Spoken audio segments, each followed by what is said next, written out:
আমি আমার নেতা জনাব তারেক রহমান দুজনেই আমরা নির্বাসিত ছিলাম। আল্লাহর কি মহিমা, যদি আমরা নির্বাসিত না থাকতাম হয়তো এই জুলাইয়ের মতো একটা অভ্যুত্থান সফলভাবে সমাপ্ত করা সম্ভব হতো না। একটা বস্মের উপরে দাঁড়িয়ে আমরা রাষ্ট্রের দায়িত্ব পেয়েছি, জনগণ দিয়েছে। সেই ভস্মের মধ্যে কিছু নেই।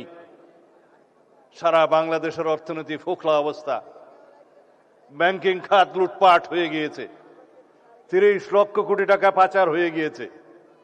দাবি আমাদের অনেক, জাতির প্রত্যাশা অনেক, অ্যাসপিরেশন অনেক, স্কাই ইজ দ্য লিমিট। কিন্তু আমাদেরকে বাস্তবতায় আসতে হবে। আমাদের অর্থনৈতিক ভিত্তি কোথায়? আমাদের নেতা যে পরিকল্পনা করেছেন, আমরা যে বাজেট দিয়েছি 9,37,000 কোটি টাকা, 38,000 কোটি টাকার বাজেট, সেই বাজেট বাস্তবায়নের মধ্যে কি আছে? এই সমস্ত সামাজিক নিরাপত্তা খাতগুলো আছে। আমরা যে সমস্ত বিষয় অ্যাড্রেস করতে চাই, সেই বিষয়গুলো যদি আমরা বাস্তবায়ন করতে চাই, তাহলে আমাদের ঐক্যবদ্ধ থাকতে হবে, আমাদেরকে সহযোগিতা করতে হবে। আমরা শুধু চাই চাই আর চাই করতে পারবো না। আমাদের প্ল্যান আছে, আমাদের পরিকল্পনা আছে, কিন্তু আমাদের সেই আর্থিক সামর্থ্য অর্জন করার জন্য আমাদেরকে সময় দিতে হবে। সেই পরিকল্পনা বাস্তবায়নের জন্য নেতৃত্বের হাতকে শক্তিশালী করতে হবে। আমি যেহেতু জুলাইয়ের উপরে কথা বলতে এসেছি, কিছু পর্দার আড়ালের কথা আজকে অবমুক্ত করতে চাই।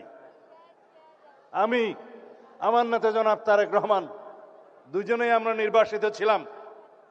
আল্লাহর কি মহিমা, যদি আমরা নির্বাসিত না থাকতাম হয়তো এই জুলাইয়ের মতো একটা অভ্যুত্থান সফলভাবে সমাপ্ত করা সম্ভব হতো না। এটাই হচ্ছে পর্দার অন্তরালের কথা।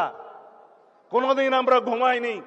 24টা ঘন্টা কোঅর্ডিনেশন করে আমাদের নেতা কর্মীদেরকে বিভিন্নভাবে আমরা অর্গানাইজ করে এই জুলাই যোদ্ধাদের সম্মুখে রেখে অরাজনৈতিক পরিচয়ে এই আন্দোলনের একটা পর্যায় পর্যন্ত আমরা নিয়ে এসেছি।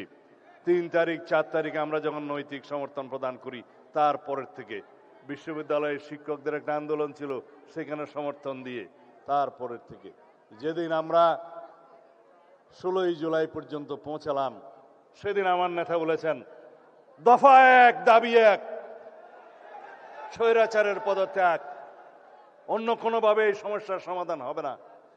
আজকে যারা জুলাই যোদ্ধাদের নেতৃত্ব দাবি করেন, তাদের অনেকেই সেদিন বলেছিল আমাদের কোনো রাজনৈতিক দাবি নাই, আমাদের দাবি বৈষম্যহীন এই ছাত্র আন্দোলনের দাবি, কোটা বৈষম্য দূর করতে হবে, সেটাই ছিল তাদের বক্তব্য।